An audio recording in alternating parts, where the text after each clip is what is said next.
Semalam tidur di mana? Kenapa ponselmu dimatikan? Kenapa juga nggak minta izin? Baru saja Kasih membuka pintu kamar, Adrian sudah mencecarnya dengan rentetan pertanyaan. Setelah selesai memasak, Kasih langsung membersihkan diri di kamar mandi yang ada di kamar putranya. Bukan urusan Mas. Tentu saja menjadi urusanku. Kau masih istriku dan aku meminta dari ayahmu secara baik-baik. Iya, aku masih istrimu. Istri pelampiasan, jawab Kasih ketus. Tolong, Kasih, jangan berkata seperti itu. Bagaimanapun kamu amanah dari bapak yang harus aku lindungi dan kujaga.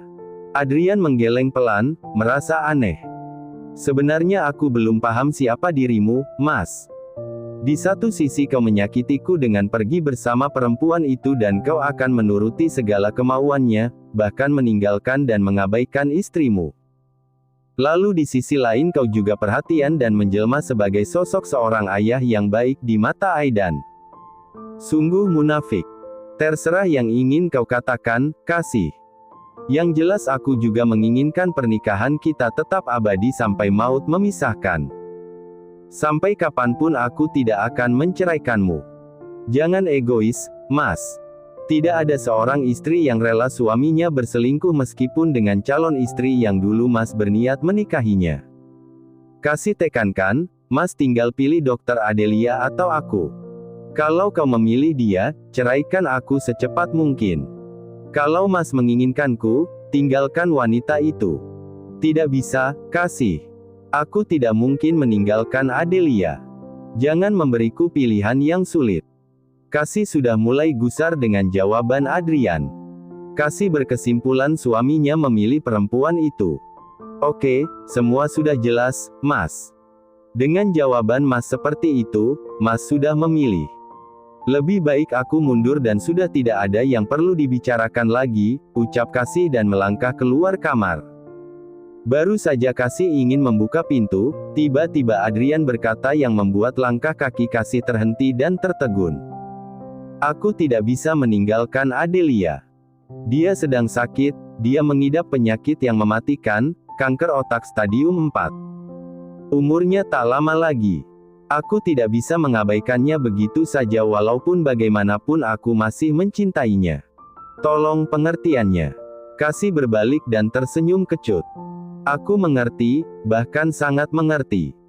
Dokter Adelia lebih membutuhkanmu, maka aku dengan ikhlas akan melepaskanmu. Aku tunggu surat cerai darimu, Mas. Tapi aku tidak mau kehilangan Aidan, Kasih, seru Adrian tertunduk pilu.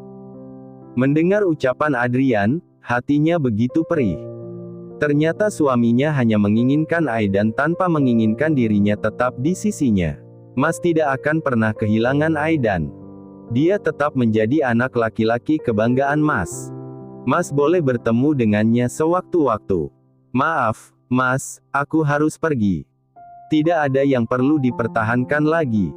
Tolong jangan halangi aku. Kasih membuka pintu dan keluar, berlari masuk ke kamar Aidan. Air matanya seketika luruh. Sedari tadi ditahannya, akhirnya harus jebol pertahanannya. Kenapa Bunda menangis? Tidak apa-apa, Nak. Kita berkemas ya, kita akan pulang ke rumah Bude Laras untuk sementara. Tapi kenapa, Bunda? Bukankah ini rumah kita? Tanya Aidan bingung. Kasih menggeleng. Mulai saat ini rumah ini bukan rumah kita, sayang. Dulu Aidan pernah berjanjikan akan ikut dengan Bunda kemanapun Bunda pergi. Aidan mengangguk. Kasih mengemasi baju-baju milik Aidan dan juga dirinya. Setelah selesai, Kasih segera menggeret kopernya. Kasih hanya membawa baju secukupnya saja. Ayo, Nak, kita pergi. Aidan mengikuti bundanya dengan menggendong tas sekolah miliknya berisi buku-buku pelajaran. Adrian masih tertunduk pilu di kamarnya. Matanya berair menahan sesak di dadanya. Dia tidak menyadari jika Kasih pergi dari rumah. Adrian keluar kamar. Dia ingin turun ke bawah mengambil segelas air putih. Kerongkongannya terasa kering. Dia juga merasakan perutnya sangat lapar. Aroma masakan Kasih langsung menggoda indera penciumannya. Sepertinya enak. Apa mereka sudah makan ya? Adrian menuju ke kamar Aidan bertujuan memanggil mereka untuk mengajak sarapan pagi. Aidan, anak ayah. Ayo kita sarapan. Seru Adrian lalu membuka pintu kamar. Terlihat sepi. Kemana mereka? Adrian menuju ke playroom. Senyumnya memudar karena mendapati ruangan itu kosong. Ah, mungkin jalan-jalan. Hari ini masih libur. Adrian menuju ke garasi mengecek mobil milik Kasih. Ternyata masih terparkir rapi. Ah, sudahlah. Mungkin mereka jalan-jalan di sekitar kompleks. Lebih baik aku sarapan dulu. Perutku terasa melilit. Adrian segera menuju ke meja makan. Adrian melahap dengan rakus masakan Kasih. Masakan istriku memang tidak pernah gagal. Sungguh beruntung aku memiliki istri seperti Kasih. Sudah cantik, pintar masak, dan satu lagi liar di atas ranjang. Adrian tidak menyadari dia menikmati masakan Kasih untuk terakhir kalinya. Adrian tersenyum simpul mengingat beberapa hari yang lalu Kasih meluluhkan otot-ototnya. Tenaganya sampai terkuras habis meladeni permainannya. Tiba-tiba Adrian begitu menginginkan Kasih. Aku mandi dulu aja. Kalau Kasih pulang, aku sudah wangi. Adrian tertawa kecil lalu masuk ke kamar mandi dan berendam sebentar untuk merilekskan otot-ototnya. Dia berpikir sebentar lagi akan menghadapi pertempuran sengit antara dirinya dengan sang istri. Adrian menyemprotkan parfum yang begitu disukai istrinya. Dia akan menunggu Kasih di sofa ruang tamu menyambut kedatangan mereka. Karena kekenyangan dan rasa kantuk menyerang, akhirnya Adrian tidur di sofa ruang tamu dengan nyenyak. Azan waktu sholat duhur berkumandang. Adrian terlonjak kaget. Ternyata sudah azan. Apa mereka sudah pulang? Adrian segera mengambil wudhu dan melaksanakan kewajibannya sebagai seorang muslim. Setelah menyelesaikan kewajibannya dan berdoa untuk kebaikan dan keselamatan keluarganya, Adrian bergegas ke kamar Aidan. Adrian terkejut. Kamar Aidan kosong. Adrian menatap ke sudut ruangan di mana koper milik Kasih teronggok. Ternyata sudah tidak ada di tempatnya. Ah sial. Ternyata mereka telah pergi. Adrian masuk ke dalam ruang kerjanya dan mengecek laptopnya. Dia membuka CCTV. Ternyata 4 jam yang lalu mereka telah pergi. Adrian mengerang frustrasi dan melempar barang-barang di meja kerjanya. Kertas juga berkas-berkas penting berhamburan di mana-mana. Kemana kau, sayang? Aku meminta waktumu 1 bulan saja untuk membuktikannya. Tidak mungkin kamu pergi ke rumah mama. Adrian menjambak rambutnya kuat-kuat untuk menghilangkan rasa pusing yang menyerangnya. Adrian lalu mencari-cari kunci mobilnya yang entah terlempar kemana. Adrian segera melajukan mobilnya dengan kecepatan di atas rata-rata. Aku harus mencarimu di mana? Tiba-tiba dia teringat Mbak Laras. Adrian segera memutar kemudinya menuju ke rumah yang ada dalam pikirannya. Sampai di sana terlihat suasana tampak sepi. Tiba-tiba saja pintu rumah itu terbuka. Seorang perempuan berusia 30 keluar dengan menenteng plastik sampah. Mbak Laras terkejut melihat kedatangan suaminya Kasih. Ada apa? Tanya Mbak Laras begitu ketus. Apa Kasih di sini? Tolong suruh dia keluar. Aku ingin bertemu dengannya, pinta Adrian dengan wajah memelas. Kenapa mencarinya ke sini? Kamu aneh. Istrinya pergi tapi tak tahu kemana perginya. Suami macam dirimu, ujar Mbak Laras menatap Adrian sinis. Aku yakin dia berada di sini, Mbak. Kamu yakin sekali. Tadi malam memang dia menginap di sini tapi tadi pagi dia sudah pulang. Adrian menatap Mbak Laras. Tidak ada kebohongan yang tersirat di matanya. Baiklah, Mbak. Kalau Kasih ke sini tolong beritahu aku. Adrian membuka dompetnya dan mengeluarkan sebuah kartu nama lalu diberikan pada wanita di depannya. Ya, aku akan memberitahu sewaktu-waktu kalau Kasih ke sini. Saya permisi dulu, Mbak. Assalamualaikum. Waalaikumsalam. Keesokan paginya Adrian merasa kesepian. Tidak ada anak istri yang menemaninya sarapan. Makanan yang ditelannya terasa hambar. Adrian memanggil Bilasmi dengan berteriak.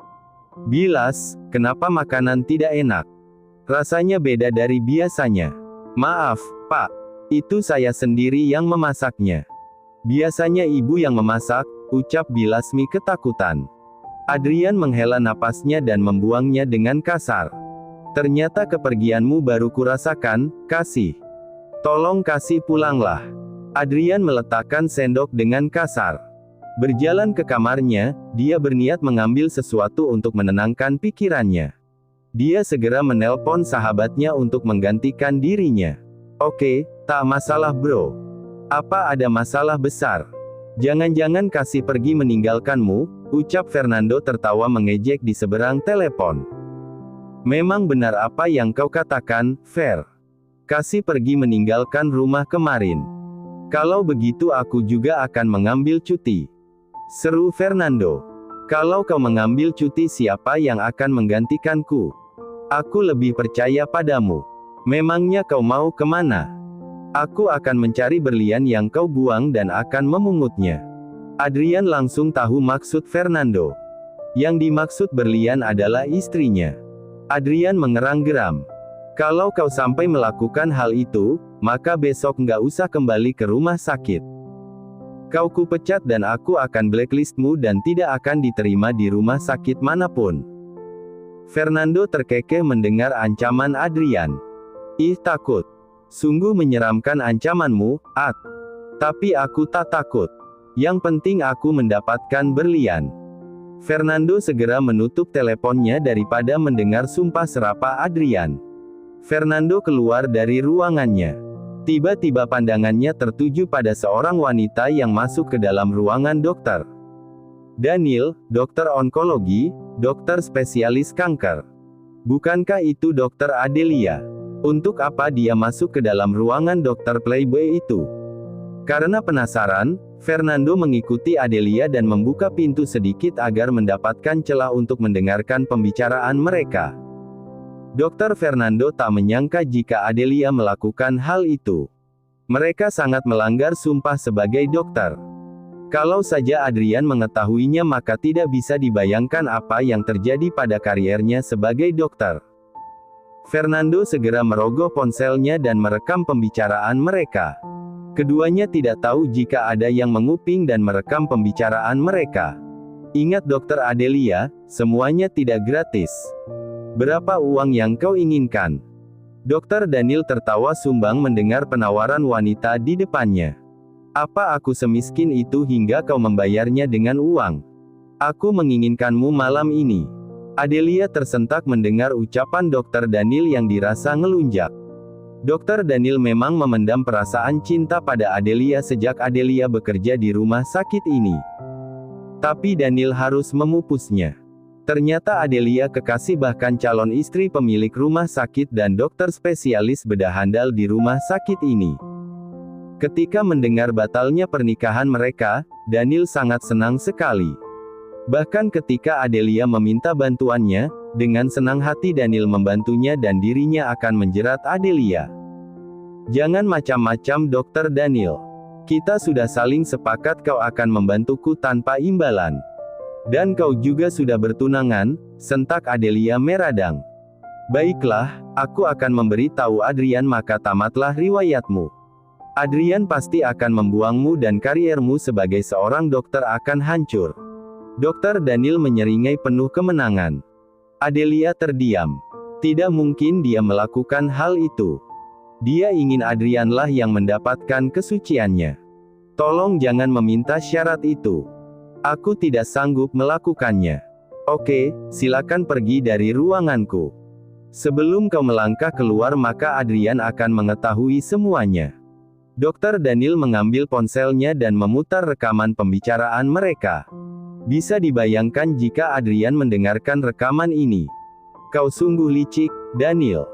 Menyesal aku meminta bantuanmu. Di mana? Cepat katakan. Sentak Adelia garang. Sepertinya kau tidak sabar ingin menghabiskan malam indah bersamaku. Daniel mencium tengkuk Adelia, mencium beberapa helai rambut Adelia penuh nafsu. Jangan sentuh aku. Aku tidak ingin Adrian melihatnya, elak Adelia sambil mendorong tubuh Daniel yang memeluknya dari belakang. Dokter berwajah tampan itu tersenyum tipis. Tenang saja. Adrian sedang cuti hari ini. Bahkan kita bisa menghabiskan waktu di sini, ucap Dokter Daniel mengerling nakal, membuat Adelia muak. Jangan macam-macam Dokter Daniel, atau aku akan berteriak dengan tuduhan pelecehan seksual. Oke. Aku akan mengirimkan alamatnya ke ponselmu di mana kau harus menemuiku. Jangan sampai kau mempermainkanku, kau akan tahu akibatnya. Ancam Daniel tertawa penuh kemenangan. Adelia keluar dari ruangan dengan wajah memerah menahan amarah, membuka pintu dengan kasar dan membantingnya keras. Brak.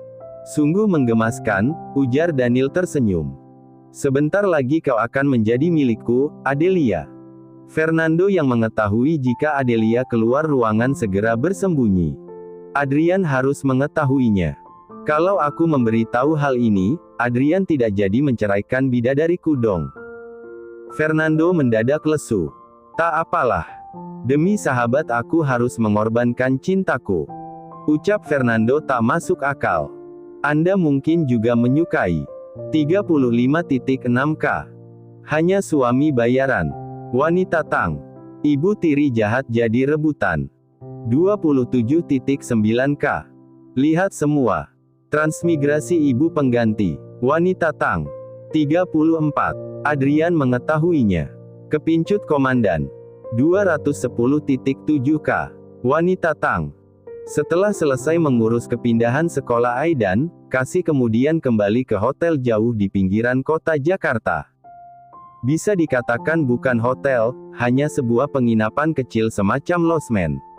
Dirinya yakin jika dia menginap di hotel berbintang, Adrian pasti dengan mudah menemukannya. Bunda, kenapa kita harus pergi? Bunda, kenapa ayah hendak ikut? Kasih mengelus rambut Aidan, memberi pengertian. Tempat kita bukan di sini, sayang. Ayah bukan lagi milik kita. Aidan tahu kan Dokter Adelia yang pernah menolong Aidan saat anak bunda kecelakaan. Aidan mengangguk. Dia adalah pemilik ayah yang sesungguhnya. Jauh sebelum kita bertemu dengan ayah, dia adalah tunangan ayah. Sudahlah, Aidan. Kamu tidak akan pernah mengerti mau bunda jelaskan bagaimanapun. Kelak kalau kau sudah dewasa pasti Aidan akan paham dengan sendirinya. Kamu mengerti kan, sayang? Aidan mengangguk, entah mengerti atau tidak. Yang penting bagi Aidan tidak membuat ibunya bersedih. Aidan masih kecil tapi mengerti akan kesusahan dan kesedihan sang bunda, jadi Aidan tidak akan mengajukan pertanyaan yang membuat ibunya sedih. Sekarang Aidan bobo ya. Besok kita akan pergi. Iya, bunda. Aidan mengangguk patuh dan tidak menanyakan pada bundanya kemana mereka akan pergi. Sini, bunda peluk. Aidan beringsut lalu memeluk sang bunda. Kasih membalas pelukan putranya yang meringkuk dalam pelukan, menepuk-nepuk bokong Aidan. Tak lama kemudian Aidan tertidur pulas. Perlahan Kasih melepas pelukannya dan menatap intens Aidan. Maafkan bunda, nak. Bunda telah merenggut kebahagiaanmu. Baru saja kamu merasakan kasih sayang dari seorang ayah, kamu harus kehilangan lagi karena keadaan. Ayah dan bunda tidak mungkin bersama lagi, sayang. Ada seseorang yang lebih membutuhkan ayahmu daripada kita. Kasih berusaha memejamkan matanya tapi sangat sulit. Malah kedua matanya berair dan terasa panas. Kasih segera turun dari ranjang menuju ke kamar mandi untuk mengambil air wudhu. Kasih membentangkan sajadah untuk melaksanakan sholat malam. Ya Allah, mungkin jalan yang hamba tempuh adalah salah.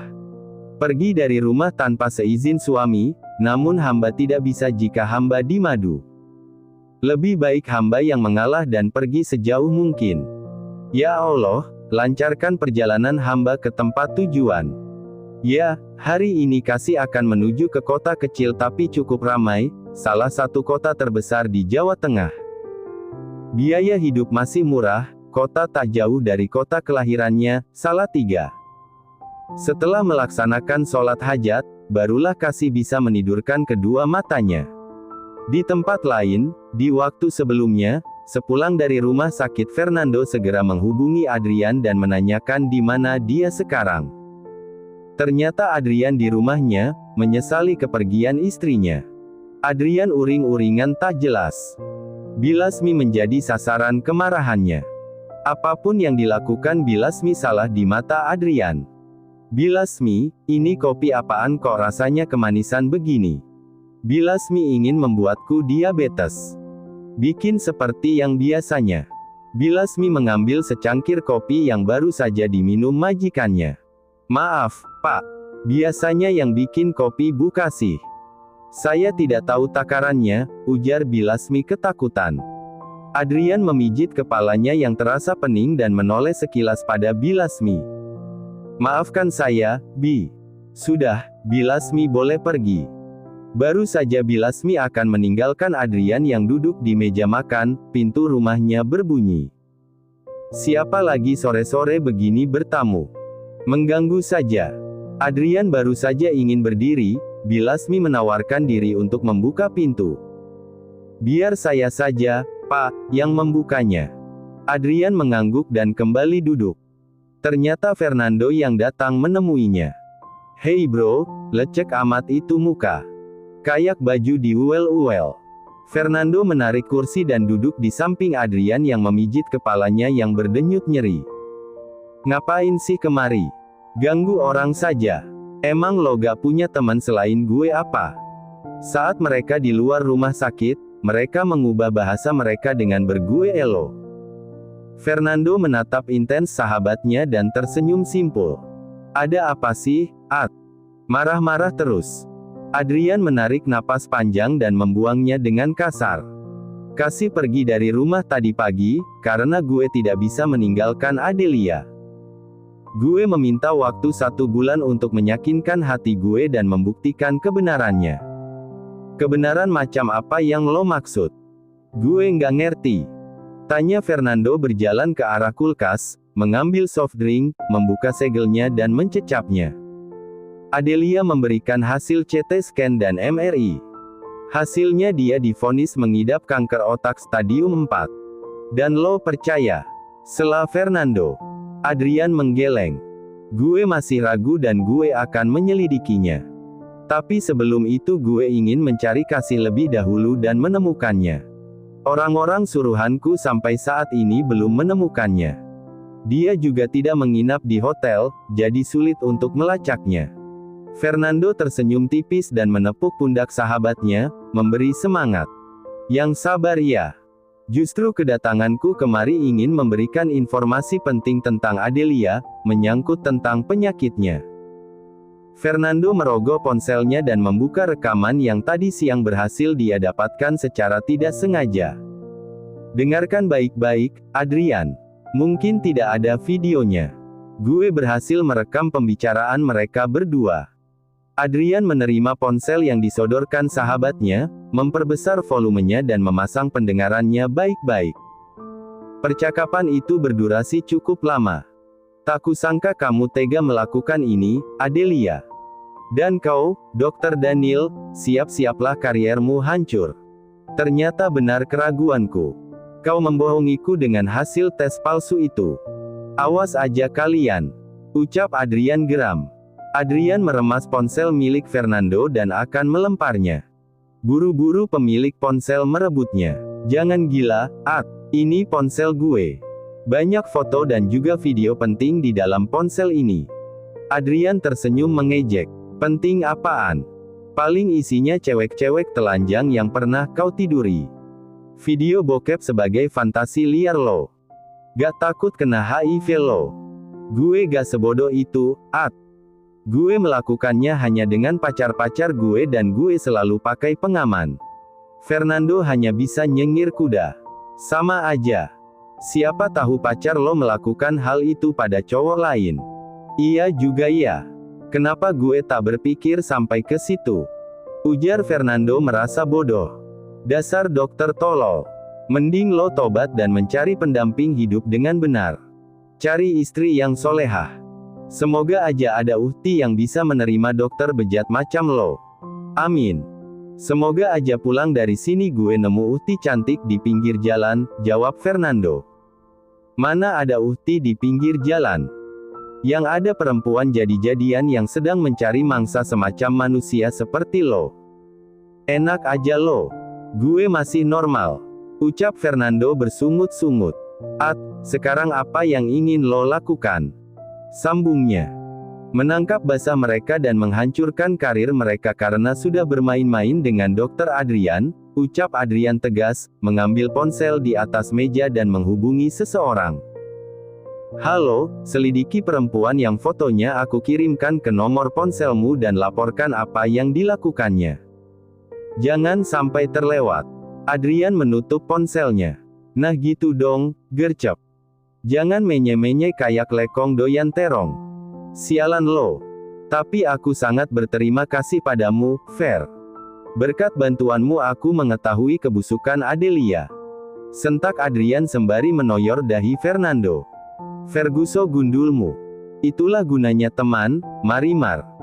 Adrian tertawa mendengar umpatan dan gurauan yang terasa lucu dari mulut sahabatnya. Daripada di sini suntuk, mending lo ikut gue, ajak Dr. Fernando. Kemana? Clubbing, jawab dokter blasteran Jerman itu. Adrian mencebitkan bibirnya. Himim, tadi katanya mau tobat, pengen dapat uhti solehah.